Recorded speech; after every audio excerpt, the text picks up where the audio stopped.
siang, selamat datang di bengkel jurusan TSM yang kali ini bertepatan dengan acara diseminasi budaya positif aksi nyata calon guru penggerak Senin 10 Juli 2024 yang dalam hari ini akan disampaikan oleh dua pemateri. Yang pertama adalah Bapak Arjadi Angga Sarjana Teknik, yang kedua adalah Ibu Sulistiawati Juwita dari SPD. Kepada yang terhormat Ibu Wakil Humas Ibu Aurul Hajar Intan SPD FM, pada yang saya hormati Bapak Kapolri jurusan TSM maupun jurusan TL, Bapak Ibu hadirin yang berbahagia. Bismillahirrahmanirrahim. Assalamualaikum warahmatullahi wabarakatuh. Alhamdulillah rabbil alamin wa bihi nasta'inu 'ala umuri dunya wa din. Wassalatu wassalamu 'ala asyrafil anbiya'i wal mursalin sayyidina wa habibina wa syafi'ina Muhammadin wa 'ala alihi wa sahbihi ajma'in. Rasa syukur yang tiada tara atas kehadiran Bapak Ibu semua dalam momentum yang istimewa. Syukur kehadiran Tuhan yang Maha Kuasa yang menciptakan kita dengan segala kesempurnaannya. Tangan-tangan istimewa yang mengukir dan mengoraskan prestasinya. Sepasang kaki untuk melangkah menuju impian yang dicita-citakannya. Semoga selalu mendapatkan ridhonya. Amin amin ya rabbal alamin. Salawat serta salam semoga dapat tercurahkan kepada baginda Rasulullah Muhammad sallallahu alaihi wasallam. Baik, di pertemuan kali ini akan kami bacakan rundown acara. Yang pertama adalah menyanyikan lagu Indonesia Raya, yang kedua sambutan, kemudian diiringi dengan doa, yang ketiga sesi foto bersama, dilanjutkan dengan presentasi, kemudian sesi tanya jawab, dan yang terakhir adalah penutup. Baik, untuk mengawali kegiatan siang kali ini, mari kita menyanyikan lagu Indonesia Raya, yang dalam hal ini akan dipimpin oleh Ibu Nurul Andarwati SPD. Kepadanya kami haturkan. Hadirin dimohon berdiri.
Untuk memperlancar acara pada pertemuan kali ini, ada baiknya kita menundukkan kepala seraya berdoa, yang dalam hal ini akan dipimpin oleh Bapak Angga Hadiatullah SPD kita.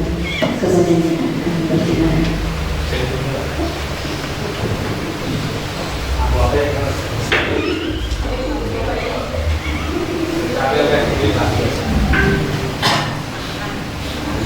Bismillahirrahmanirrahim. Assalamualaikum warahmatullahi wabarakatuh. Baik, mari kita berdoa sama-sama. Yang agar kegiatan yang kita lakukan pada hari ini semoga sampai dengan Allah Subhanahu wa taala pada hari itu sholat. Bismillahirrahmanirrahim. Bismillahirrahmanirrahim. Alhamdulillahi rabbil alamin. Arrahmanir rahim. Maliki yaumiddin. Iyyaka na'budu wa iyyaka nasta'in. Ihdinas siratal mustaqim. Shiratal ladzina an'amta 'alaihim ghairil maghdubi 'alaihim waladdallin. Amin. Bismillahirrahmanirrahim. Alhamdulillahi rabbil alamin. حمد الشكر حمد العالمين حمد يعافينا ويكافي مزيدا يا ربنا والحمد كما ينبغي لجلال وسلطانك. اللهم صل على سيدنا محمد صلاة تنجينا بها من النعم والآفات وتقضي لنا بها جميع الحاجات وتطهرنا بها من سيئات نفعنا بها درجات وتبلغنا بها ما يكفي الخير والخير وعلى منزل وعلى البشر الكبير. اللهم اغفر لنا بالحلال والخوف واغفر بالخمسة. اللهم اغفر لنا ذنوبنا ويغفر لنا كما غفرت مسيرا والجلس من المسلمات والمؤمنون الأخير إنك على كل شيء قدير. اللهم اجعلنا وولادنا وأهلنا وتنبينا من أهل العدل وأهل الخير ولا تجعلنا وليا للشر والطغيان. ربنا ظلمنا أنفسنا وإن لم تغفر لنا وترحمنا لنكن خاشعين. ربنا لا تزغ ذريتنا قرة أعين واجعلنا للمتقين إماما. ربنا آتنا في الدنيا حسنة وفي الآخرة حسنة وقنا عذاب النار وادخلنا الجنة مع الأبرار العزيز يا رب العالمين. وصلى الله على محمد وعلى آله وصحبه وسلم. سبحان ربك رب العزة عما يصفون والسلام على المرسلين والحمد لله رب العالمين. السلام عليكم ورحمة الله وبركاته.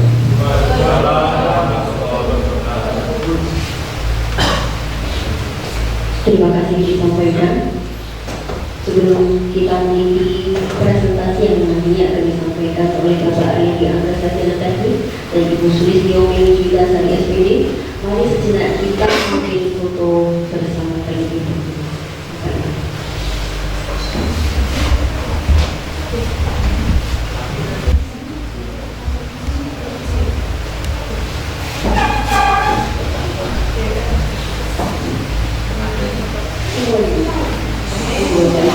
Semuanya saja betul-betul siapa.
Baik, terima kasih disampaikan Bapak Ibu.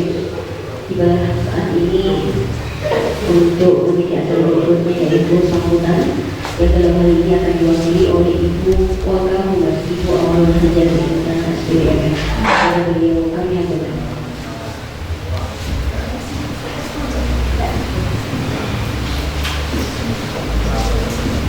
Assalamualaikum warahmatullahi wabarakatuh. Yang berbahagia calon guru penggerak Ibu Sumistiome Julitasari SPD dan Bapak Riyadi Anda ST, yang berbahagia juga para peserta sosialisasi budaya positif. Puji syukur marilah kita panjatkan dan dengan Allah Subhanahu wa Ta'ala, pada siang hari ini kita dapat mengikuti kegiatan dalam keadaan sehat walafiat dan tetap semangat. Harusnya ini tadi Bapak Kepala Sekolah, tapi beliau ada kesibukan yang tidak bisa ditinggalkan, maka beliau berpesan kepada saya untuk disampaikan kepada calon guru penggerak dua orang ini tetap semangat dalam mengikuti prosesnya sampai akhir nanti. Apapun yang dibutuhkan, apapun yang diperlukan, sekolah mendukung. Ya, jadi Bapak Kepala Sekolah mendukung penuh, dan insya Allah rekan-rekan semuanya juga mendukung kepada calon guru penggerak angkatan 10. Nah, ini kan tentang sosialisasi budaya positif. Nah, jadi diharapkan untuk calon guru penggerak setelah ini modul 1.4-nya, nanti setelah mempelajari dan menerapkan modul 1.4, tentunya calon guru penggerak bisa menularkan, memberikan efek budaya positif bagi SMK Negeri Dander. Nah, kami juga SMK Negeri Dander tentunya berharap semakin banyak guru penggerak yang dilahirkan dari SMK Negeri Dander. Ya, saya dan kemudian insya Allah hari Rabu juga sudah mulai on. Jadi di grup sudah aktif, jadi insya Allah tanggal 12 juga mulai on. Nah, kami juga mengharapkan nanti teman-teman yang belum mengikuti guru penggerak, jadi pesan dari Bapak Kepala Sekolah, juga pesan dari pengawas pembina, semakin banyak guru penggerak dari yang ada di sekolah ini, pastinya akan memberikan dampak budaya positif bagi sekolah kita nantinya. Ya. Itu saja pesan dari Bapak Kepala Sekolah, dan mohon maaf habis ini saya juga ada kegiatan turnamen futsal tingkat SMP yang ada dilaksanakan di lapangan SMK Negeri Dander. Jadi hari ini ada SMP 1 Dander, SMP 3 Dander, SMP 6 Bojonegoro, dan SMP Al-Amin. Nah, itu juga salah satu promosi untuk sekolah kita. Ya, hari ini PPDB tahap 1 juga sudah dilaksanakan. Alhamdulillah sudah memenuhi kuota untuk tahap 1, tahap afirmasi. Mohon doanya nanti sampai tahap 3 seperti yang diharapkan semuanya, memenuhi pagu 396 itu secara online. Itu ya, monggo dilanjutkan Bu Mai dan Pak Riyadi, sukses acaranya, lancar dan tetap semangat ibadahnya. Terima kasih, saya akhiri. Assalamualaikum warahmatullahi wabarakatuh.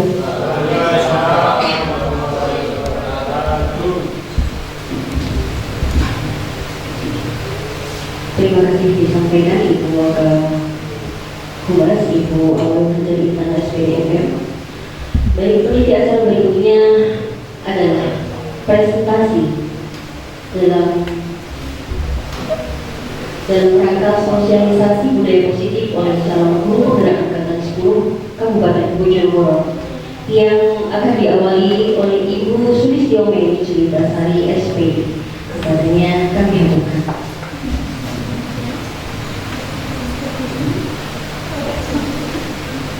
Terima kasih Ibu sebagai MC. Assalamualaikum warahmatullahi wabarakatuh. Pertama-tama marilah kita panjatkan puja dan syukur kepada Allah Subhanahu wa taala atas berkat rahmat limpahan hidayahnya kita semua dapat berkumpul di sini dalam keadaan walafiat. Sebelumnya saya sangat terima kasih dengan rekan-rekan guru yang sudah hadir dari ini, mengikuti kegiatan dari ini dan menyempatkan waktunya. Dan saya juga bersyukur teman-teman di sini sangat mendukung kegiatan dari teman-teman guru penggerak. Sebelumnya saya perkenalkan diri dulu yaitu nama saya Sulistiomeni Julitasari. Saya calon guru penggerak angkatan 10 dari SMA Negeri Nganjuk.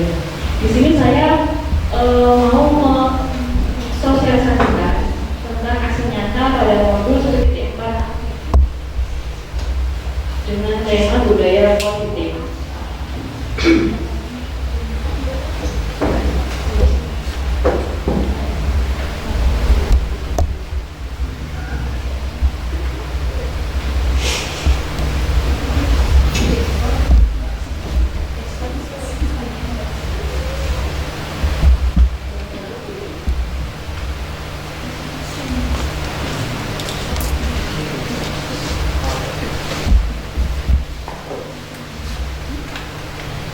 Dalam modul budaya positif, yaitu yang pertama ada perubahan paradigma belajar disiplin positif, kemudian ada disiplin positif, yang ketiga ada perubahan bahasa manusia, yang keempat motivasi perilaku manusia, selanjutnya ada polisi kontrol, keyakinan kelas, dan segitiga restitusi. Yang pertama adalah perubahan paradigma belajar. Nah, untuk di tahun 2024 ini kan sudah masuk dalam profil Pancasila. Jadi dalam pembelajaran dengan paradigma baru dirancang berdasarkan prinsip pembelajaran yang terdiferensiasi. Jadi kita sebagai guru udah dalam masuk 2024 ini harus pembelajarannya itu harus masuk ke diferensiasi. Seperti dalam kita pembelajaran itu banyak siswa itu kan berbeda-beda dalam minat, bakat, dan potensinya itu. Jadi kita sebagai guru harus bisa tahu, oh anak ini bisa dalam mengerjakan itu atau dalam diskusi bisanya video, bisa membuat konten dalam video, area kita bisa membuat poster dan sebagainya seperti itu. Sehingga setiap siswa belajar sesuai dengan kebutuhan dari tahap perkembangannya untuk mewujudkan profil pada Pancasila. Kemudian dari profil pada Pancasila itu ada 6 dimensi, yaitu ada beriman, bertakwa, pada Tuhan Yang Maha Esa, dan berakhlak mulia. Pasti siswa itu pengennya yang seperti kita kalau dia sengaja ada sholat 3 waktu, yaitu ada sholat duha, ada sholat zuhur, serta sholat asar. Itu untuk membentuk siswa yang lebih religius. Nah seperti itu. Mandiri. Siswa biasanya kalau mengerjakan soal atau itu harus mandiri, mengerjakan sesuai dengan kemampuannya masing-masing seperti itu. Benar kritis. Seperti kita kalau pembelajaran di kelas itu kan siswa pastinya kan kita bertanya, ada seperti kita kalimat pertanyaan informatif, tapi siswa akan berkritis untuk berpendapat dan menjawab apa yang ditanyakan oleh gurunya tersebut. Terus ada perkembangan global, terus ada gotong royong seperti kita waktu piket, itu kan termasuk gotong royong dalam di kelas. Terus kemudian kita diskusi itu termasuk juga gotong royong dalam kerjasama, bertukar pendapat, ide dan sebagainya. Terus kreatif, anak-anak dan masyarakat itu sangat pintar dalam gadget. Sekarang kan musimnya gadget yang teknologinya sudah bagus. Jadi anak-anak itu lebih kreatif, lebih pintar membuat video, membuat desain. Apalagi sekarang ada Canva yang bisa memudahkan kita untuk lebih kreatif dan inovatif seperti itu. Nah, di sini yang pertama ada, yang kedua ada disiplin positif, yaitu kalau kita belajar tentang disiplin, nanti cenderungnya kita harus patuh seperti itu. Nah, ini ada diartikan makna disiplin yaitu sesuatu yang dilakukan seseorang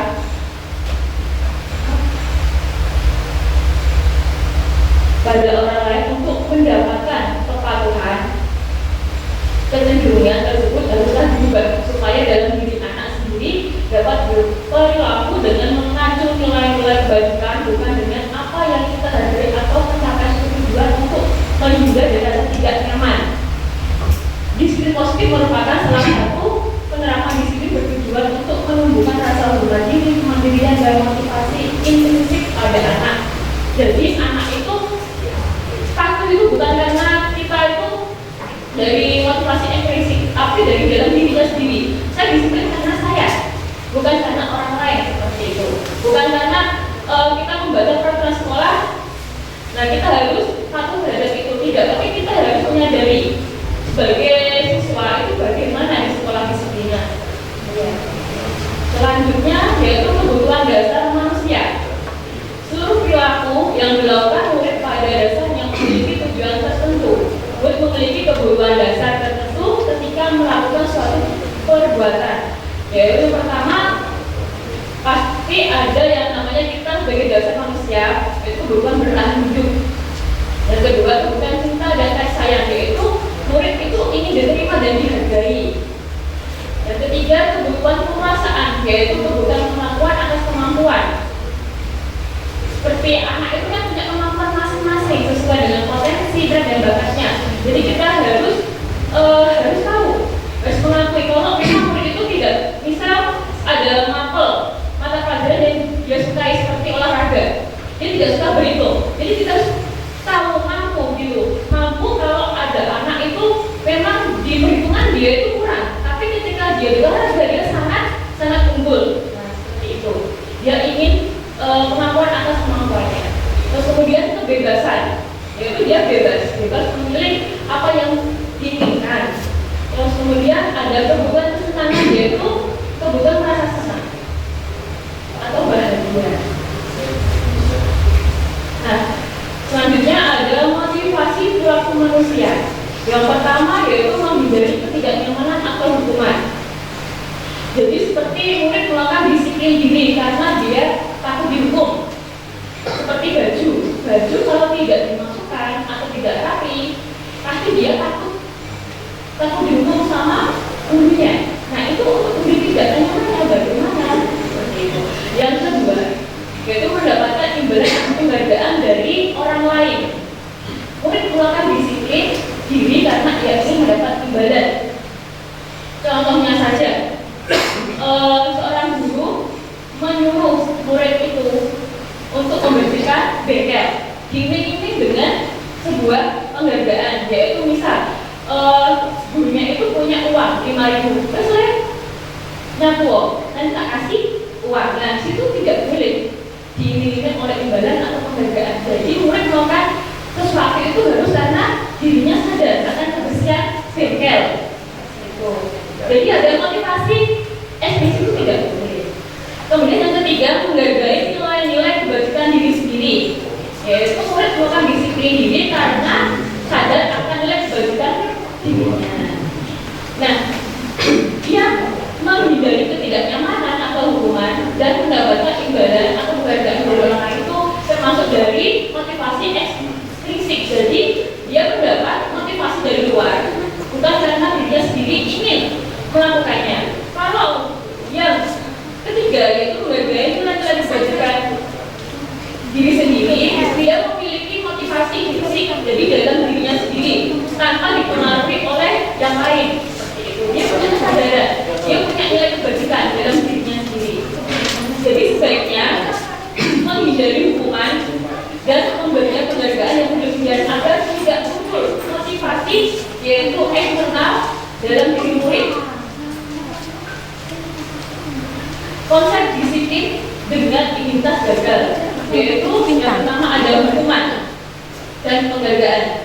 Hukuman itu pasti menyakitkan, tidak nyaman untuk siswa. Murid pastinya takut, menyiksa, murid menyembunyikan kesalahan, murid menjadi tidak ramah. Penghargaan yaitu tidak efektif, bisa merusak hubungan atau dia memiliki sifat iri, kemudian mematikan kreativitasnya, menghukum dengan sistem ranking, merampas hak hargai diri. Konsep disiplin dengan identitas yang sukses ada konsekuensi dan ada namanya restitusi. Yang pertama dengan konsekuensi, penguatan jangka pendek, kemudian perlu monitoring berkelanjutan, stimulus respon, murid menghormati peraturan, kehilangan waktu untuk merenungi kesalahan, dan untuk restitusi yaitu murid bertanggung jawab untuk perilakunya, fokus pada pemecahan masalah berjangka panjang, murid menghormati dirinya dan orang lain. Sebagai contoh bagi dia menghormati dirinya, murid bersemangat memperbaiki kesalahannya. Nah, di sini ada 5 fungsi kontrol. Yang pertama ada penghukum, yang kedua ada membuat merasa bersalah, yang ketiga pemantau, yang keempat yaitu teman, yang terakhir itu manajer. Jadi ada macam-macam fungsi kontrol kita sebagai guru. Nah, ini ada contoh penerapannya 5 fungsi kontrol. Contoh kasus ya.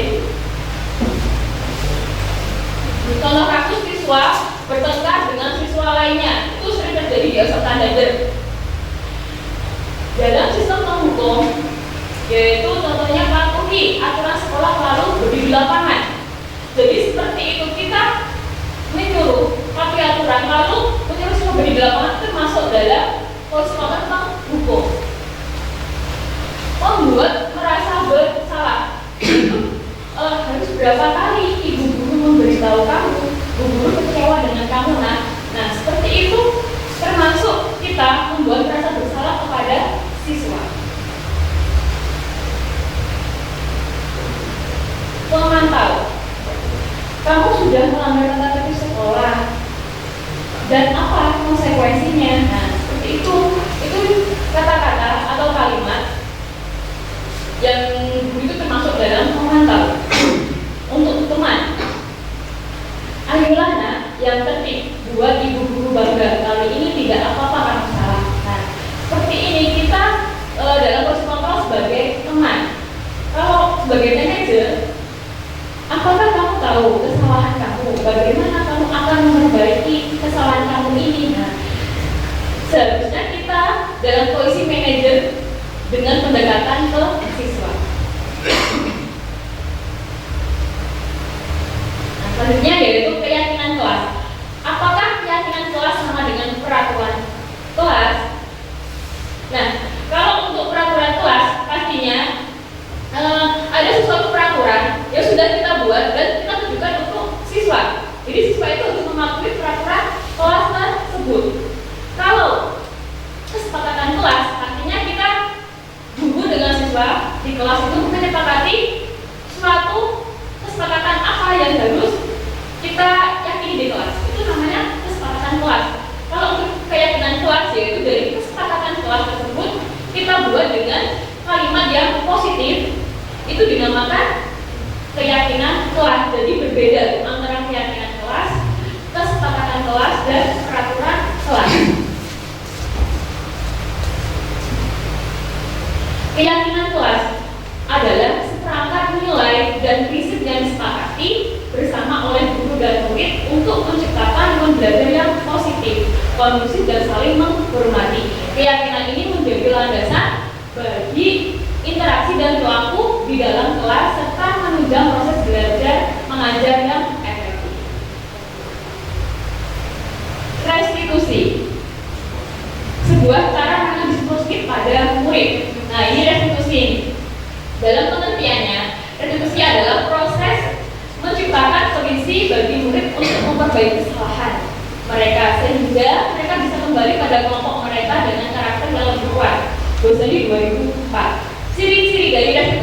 Yang pertama, bukan menebus kesalahan, namun belajar dari kesalahan. Yang kedua, memperbaiki hubungan. Yang ketiga, tawaran bukan paksaan. Yang keempat, menuntut untuk melihat ke dalam diri.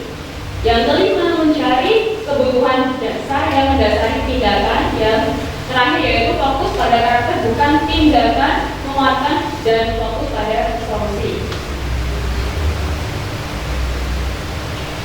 Di sini ada perbedaan antara hukuman, konsekuensi, dan restitusi. Contoh kasus tetap sama seperti yang tadi, yaitu siswa bertengkar dengan siswa lainnya.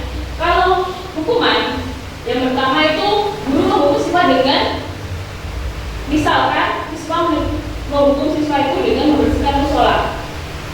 Otomatis siswa menjadi takut karena kalau guru itu marah dan siswa disuruh membersihkan musola, itu namanya hukuman. Tapi kalau dengan konsekuensi, yaitu guru memberikan konsekuensi dengan perjanjian tidak mengulangi perbuatannya sebanyak 50 kali di buku tulis maupun lembaran. Nah, buku tersebut yaitu tegas dan siswa menghormati. Kemudian yang ketiga, restitusi. Guru menanyakan keyakinan kelas atau dirinya dan membantu siswa menyelesaikan masalahnya. Guru terbuka dan siswa menghormati dirinya dan orang lain. Jadi perbedaan hukuman, konsekuensi, dan restitusi seperti yang saya paparkan ini. Segitiga restitusi. Di sini ada 3 unsur, yaitu yang pertama ada menstabilkan identitas, dan kedua yaitu memvalidasi tindakan yang salah. Yang ketiga, menaikkan keyakinan. Jadi kalau ada siswa yang salah atau berbuat salah, dia melanggar peraturan tata tertib di sekolah, di kelas maupun di sekitar, kita memanggilnya, jangan langsung dimarahi. Yang pertama, kita dulu. Selanjutnya, kita memvalidasi tindakan yang salah dari apa yang dibuat siswa yang bermasalah tersebut. Yang ketiga yaitu menaikkan keyakinan. Apakah keyakinan yang kemarin disepakati itu sudah sesuai apa belum? Seperti itu. Nah, kalau kasus, ada kasus di sini kasusnya ada seorang siswa itu dia belum datang, dia terlambat, dan ketika itu ada temannya bertanya kenapa dia berantakan, karena dia terlambat dan baru datang.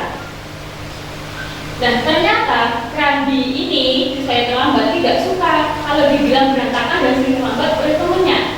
Jadi Randi tergesa-gesa tuh di sekolah hingga hatinya talut, apalagi dapat omongan dari temannya. Jadi semakin dia emosi.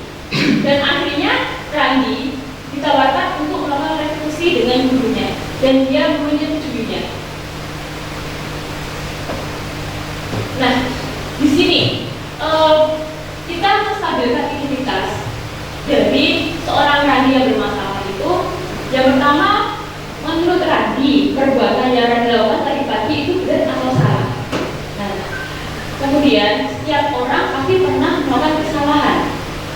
Tidak ada di dunia ini orang yang sempurna. Jadi kita itu kalau ada siswa yang bermasalah dan dia membuat kesalahan, kita tidak boleh langsung memarahi. Jadi kita harus panggil dulu, ditanyakan dengan baik seperti itu.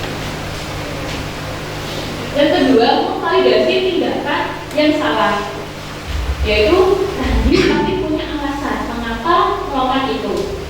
Sekarang kita pada ibu apa alasan Randi seperti itu. Jadi kita menanyakan bagaimana dia pasti punya alasan kenapa sampai Randi itu terlambat dan tergesa-gesa. Nanti juga kalau dan dia itu datang-datang, kemudian temannya mengejek, nah seperti itu. Jadi dia pasti punya cerita kenapa sampai terlambat.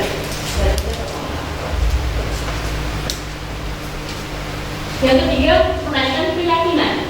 Yang pertama yaitu kita bisa bertanya, kan pasti di setiap kelas ada memiliki keyakinan kelas masing-masing. Jadi sebelum kita melakukan keyakinan kelas pasti ada kesepakatan dulu. Nah, setelah itu nanti kita membuat kalimat motif yang disebut dengan keyakinan kelas. Nah, kita sudah membuat keyakinan kelas.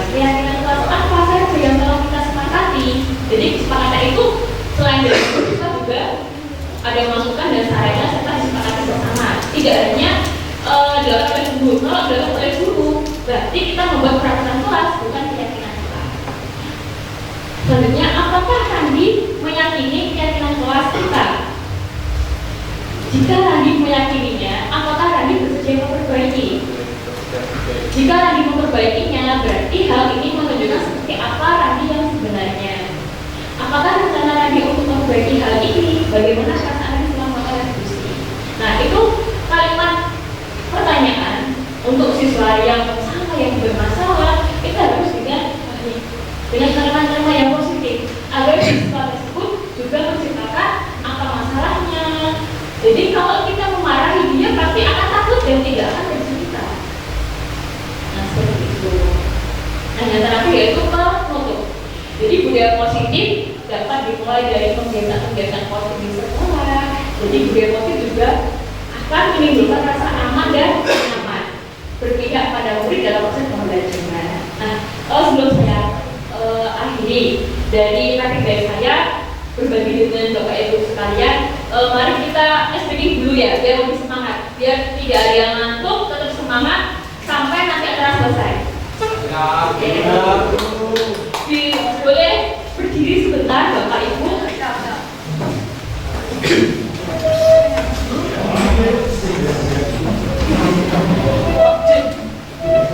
Nah, kita memainkan belum sampai ke musik dulu ya. Ada warna hitam dan hijau. Nah, jika saya mengatakan warna hitam, berarti tepuk 1 kali. Kalau berwarna hijau, berarti tepuk 2 kali. Misal, warna hitam, berarti tepuk 1 kali. Oke, kalau warna hijau 2. Selain itu, tidak tepuk dia. Oke? Bisa dimengerti? Oke. Dimulai ya. Hitam. Saya ulangi lagi. Warna hijau. Hitam. Ulangi lagi ya. Kalau warna hitam, kita tepuk berapa kali? 1 kali. Kalau warna hijau 2 kali. Kalau selain itu tidak perlu tepuk ya. Warna hitam, hijau.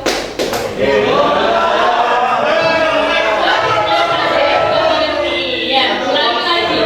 Konsentrasi. Hijau, hitam, warna hijau, warna hitam, hijau, hitam, warna hitam, warna hijau, warna hitam, hitam. Oke. Sekali lagi. Belum fokus. Kalau belum fokus, nanti kita senang sambil duduk bersama. Oke? Warna hitam, warna hijau, hijau, hitam. Oke, terima kasih Bapak Ibu sudah fokus. Mari kita BB sambil duduk. Silakan juga kembali Bapak Ibu.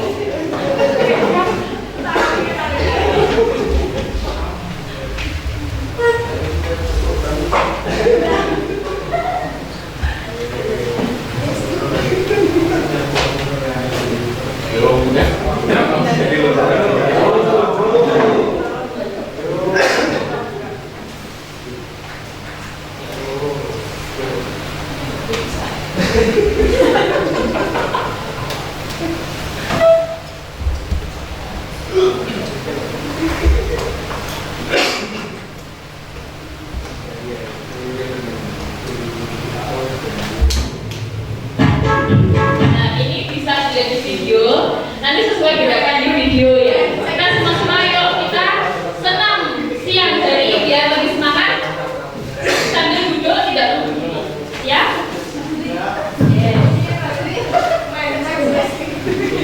Thank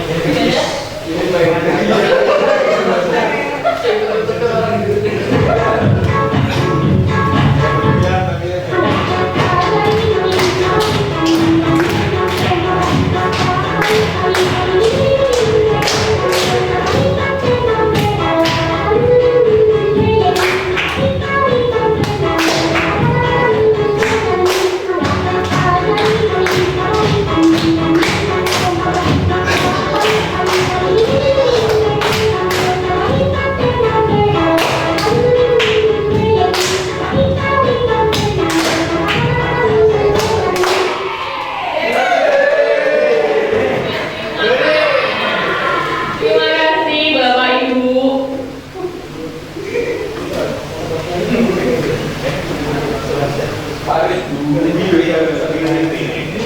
Tadi penutup sudah. Nah, sekarang saya itu presentasi dari saya. Nanti untuk tanya jawab kita terakhir saja bersama-sama dengan Pak Yadi. Jadi kita nanti kolaborasi yang saya tanya jawab. Setelah ini Bapak Yadi akan memaparkan. Nah, sebelumnya saya akhiri pemaparan praktik baik saya, nyata saya ke Bapak Ibu guru sekalian. Terima kasih atas perhatiannya. Salam guru penggerak. Assalamualaikum warahmatullahi wabarakatuh. Luar biasa Bapak yang berikan program yang Bapak yang berikutnya. Baik, terima kasih kepada Ibu Sumisti Omeli Juwita Sari SPD yang sudah memberikan ilmu kepada kami semuanya. Mungkin akan menjadi calon guru penggerak entah kapan.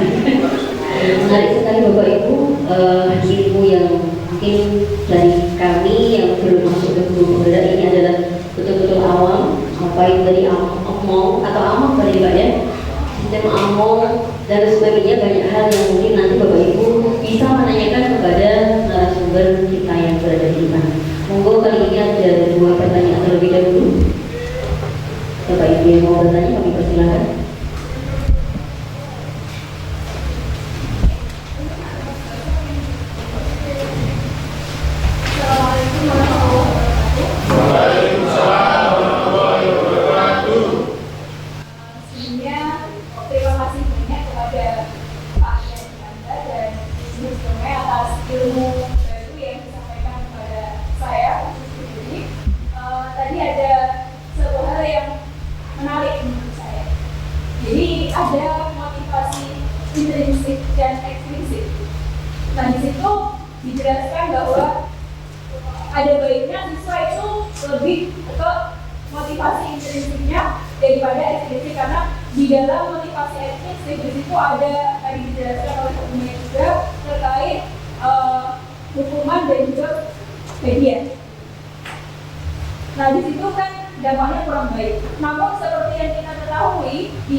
Siswa-siswa kita kondisinya seperti apa, Bapak Ibu guru semua juga sudah pasti paham. Nah, contohnya ketika Bapak Ibu guru mengajak para siswa untuk sholat berjamaah, itu sangat sulit sekali.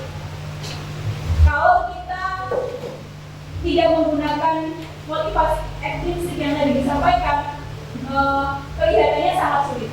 Namun, mungkin dari Bapak Ibu pemateri, adakah tips untuk menumbuhkan motivasi intrinsik dalam diri siswa tanpa menggunakan hukuman dan juga hadiah?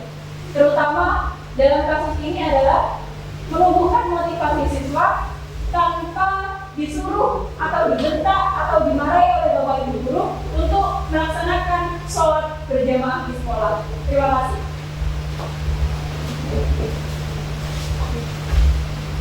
Mau dulu atau satu pertanyaan kedua? Terima kasih.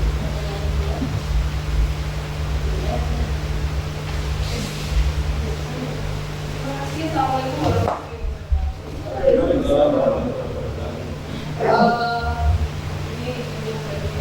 Saya ingin menunjukkan tentang jadi tadi menyatakan bahwa akhirnya ini kan direstitusi. Kesimpulan saya itu berarti guru itu harus tenang. Guru itu harus tenang yang tidak seperti dokter kita yang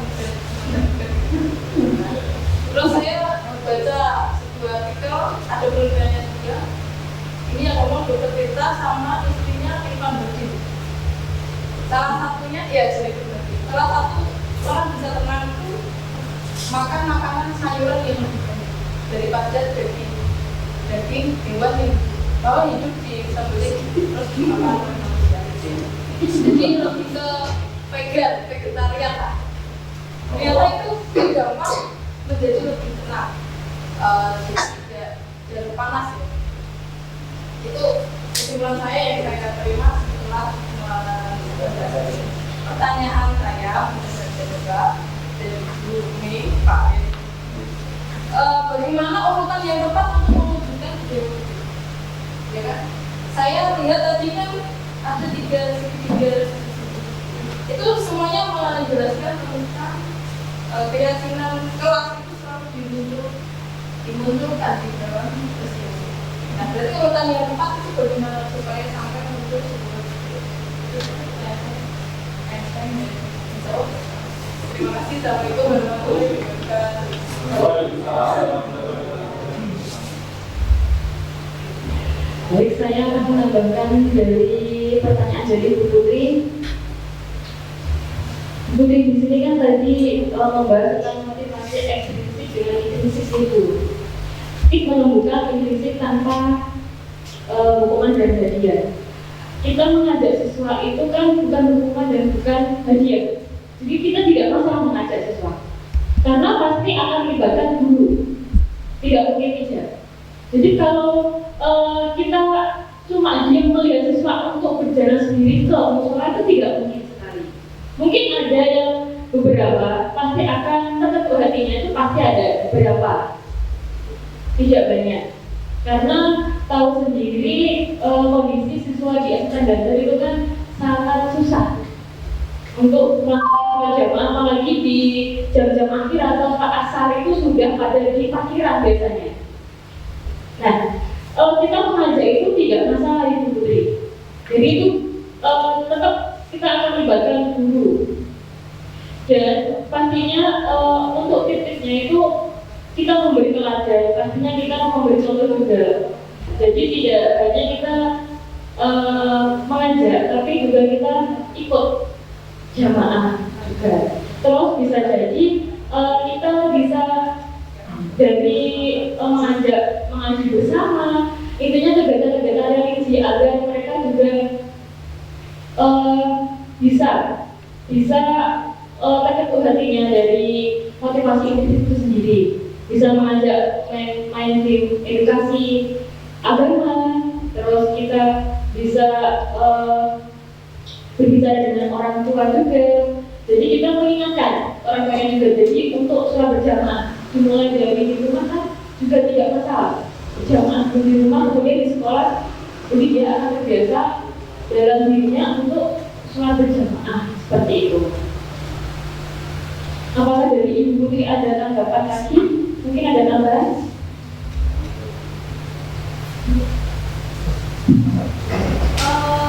Mohon izin bertanya, jadi kalau misalkan ketika Bapak Ibu memberikan teladan, kemudian Bapak Ibu atau mungkin dimulai dari kebiasaan di rumah, dari keluarga dulu, itu masuk ekstrinsik atau intrinsik?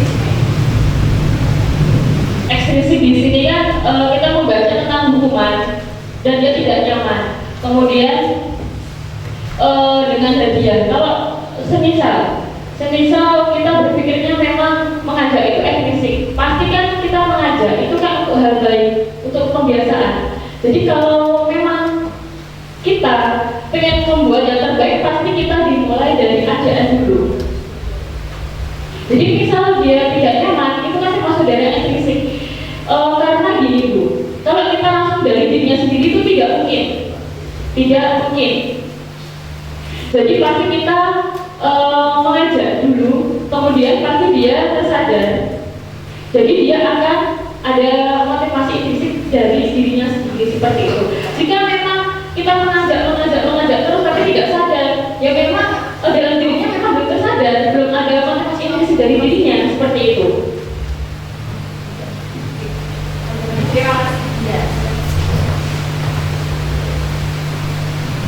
Beri aplaus untuk Bu Putri yang sudah menjawab, sudah bertanya.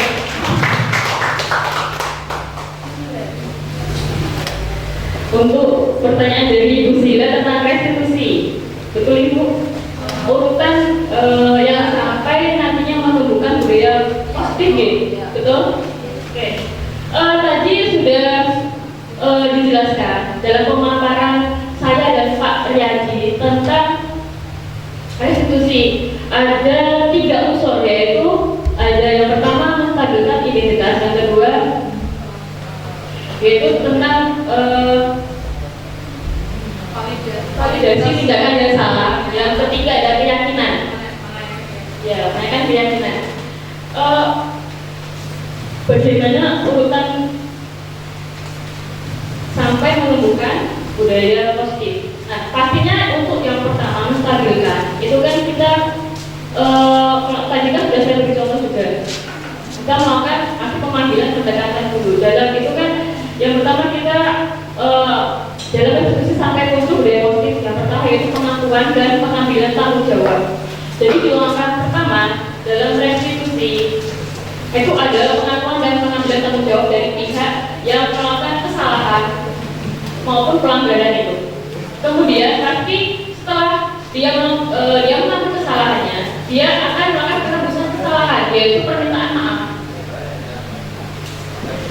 Terus kemudian setelah itu ada namanya pemulihan hubungan. Dia bermasalahnya apa dengan siapa, itu ada namanya pemulihan. Jadi dipulihkan dulu, terus kemudian pemulihan hubungan antara pihak yang bersalah dan pihak yang dirugikan itu harus berusaha untuk saling memaafkan, untuk membangun kembali kepercayaan yang telah dibangun, seperti itu. Kemudian dari pemulihan itu ada namanya pembinaan dan penguatan budaya positif, yaitu tentang yang dilakukan tadi, masalah yang atau pelanggaran tadi. Itu nanti ada namanya pembinaan dan penguatan. Seperti kita melakukan berbagai kegiatan edukasi tentang pentingnya norma apa yang tadinya dilanggar atau nilai apa yang dilanggar, itu kita dikasih penguatan tentang budaya positif. Kemudian cara menyelesaikan konflik secara damai. Selanjutnya penguatan karakter dari individu siswa yang bermasalah atau yang melanggar tadi. Yang terakhir itu pasti ada namanya evaluasi dan perbaikan berkelanjutan. Dari restitusi itu kan nantinya kita terakhir itu pasti ada evaluasi. Karena untuk membangun budaya positif itu ada perbaikan berkelanjutan juga. Jadi restitusi dan pembangunan budaya positif yaitu proses yang berkelanjutan, yaitu sangat penting untuk melakukan evaluasi secara berkala untuk mengetahui efektivitas program dan melakukan perbaikan yang diperlukan. Jadi munculnya budaya positif ini membutuhkan waktu dan komitmen dari semua pihak. Jadi tidak bisa dari satu pihak saja, tapi harus komitmen dengan semua pihak. Dengan menerapkan upaya diskusi yang tadinya sudah saya jelaskan dan diharapkan semua pihak yang terlibat dapat membangun budaya positif yang lebih kuat seperti itu. Masih diberi kesempatan untuk barangkali ada tanggapan, masukan kepada kedua narasumber.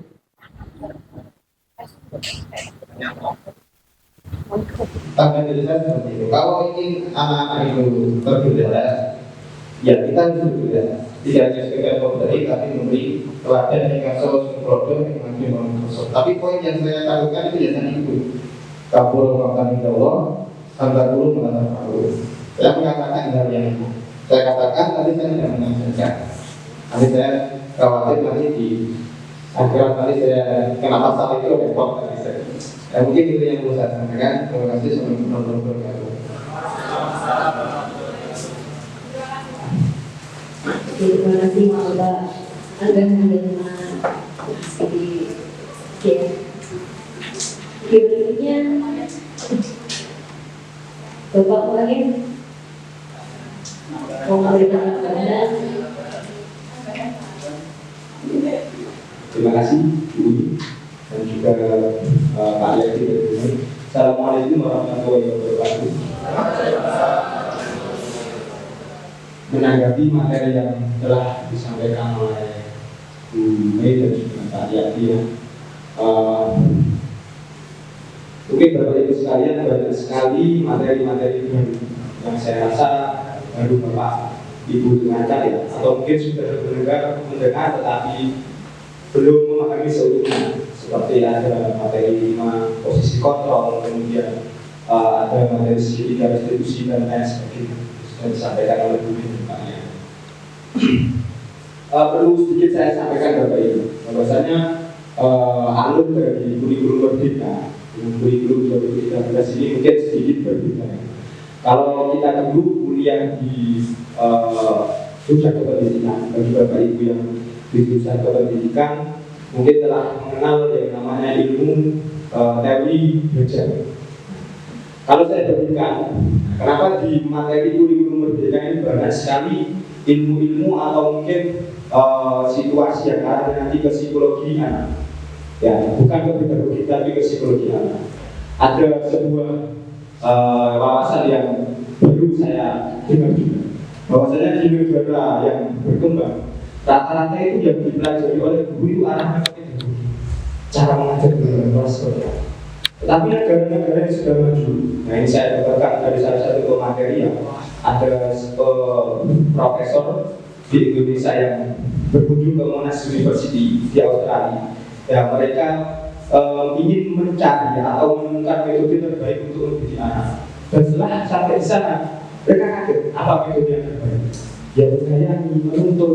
Ternyata tidak ada metode spesifik yang khusus. Nah karena arahnya negara-negara maju yang dipelajari itu di psikologi dan filsafat.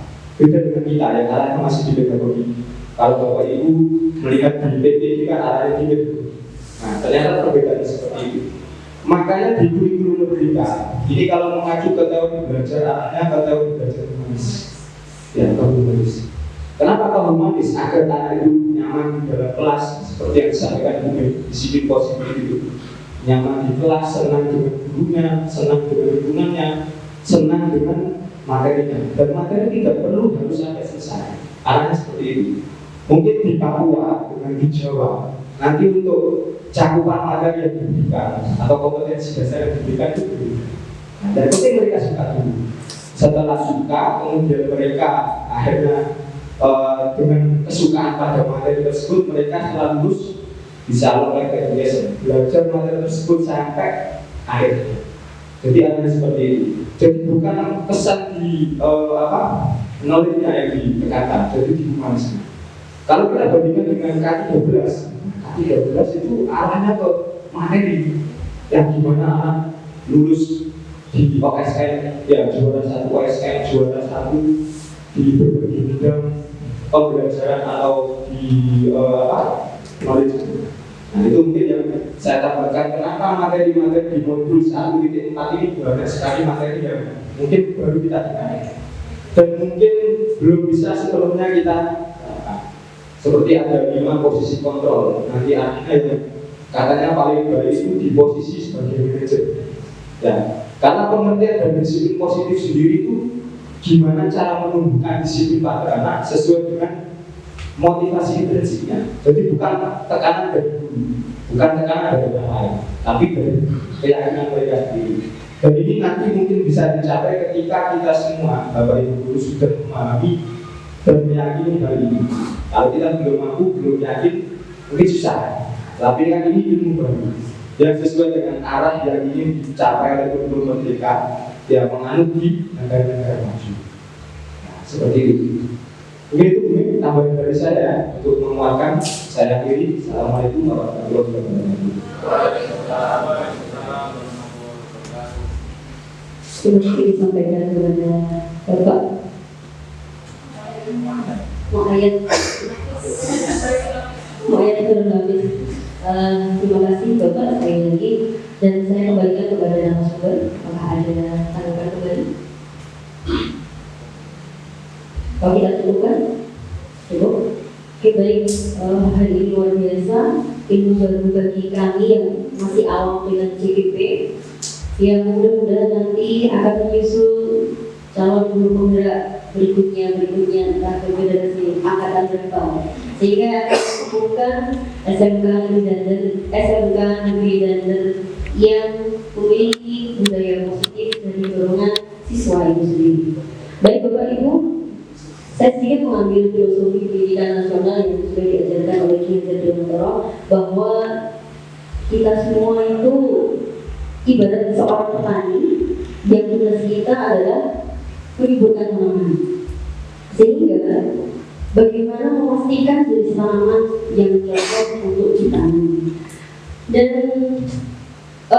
guru harus mampu menjadi tempat yang nyaman, aman, menyenangkan untuk tumbuh dan terus selalu support terhadap pertumbuhan potensi murid. Sekali lagi Bapak Ibu Guru, mari terus semangat untuk selalu menciptakan budaya positif di sekolah kita. Saya akhiri, saya selaku MC, mohon maaf apabila terdapat kesalahan, kehilafan dari saya pribadi dan juga kakak. Semoga ilmu yang dari dua narasumber sampaikan dan juga tambahan dari Bapak Muayyad Khairul Nafis dan Bapak Angga Handiatna sangat bermanfaat besar bagi kami semuanya. Dan mudah-mudahan bermanfaat. Sekali lagi, wassalamualaikum warahmatullahi wabarakatuh.